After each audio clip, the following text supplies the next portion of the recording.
Le triomphe de Flore est une esquisse en plâtre de Jean-Baptiste Carpeaux réalisée en 1866. Ce haut-relief est exposé au musée Chéré à Nice et fait 1,51 m de hauteur pour 1,80 m de largeur et 46 cm de profondeur. Voici une personne près de la statue pour mieux apercevoir les dimensions. C'est une scène mythologique représentant la déesse du printemps Flore et ses petits en pleine apothéose. Flore est représentée nue avec une couronne de fleurs comme ornement. Elle ouvre ses bras comme pour accueillir les poutis dansant et s'accroupit. Les putis, petits anges ailés représentés en art, sont au nombre de 7 et encerclent la déesse.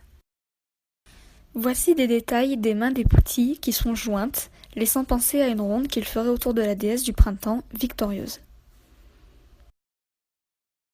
En faisant le tour de ce haut-relief, nous nous apercevons que les putis au premier plan se détachent plus que ceux du fond.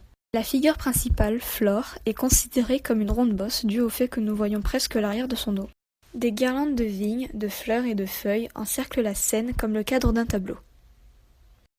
Entre ses mains, elle tient une guirlande de fleurs ou de feuilles passant derrière elle pour accueillir ses poutis.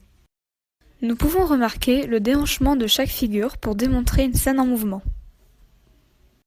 Les cheveux de Flore volent derrière elle et se confondent à la draperie plissée qui épouse le déhanchement de la déesse.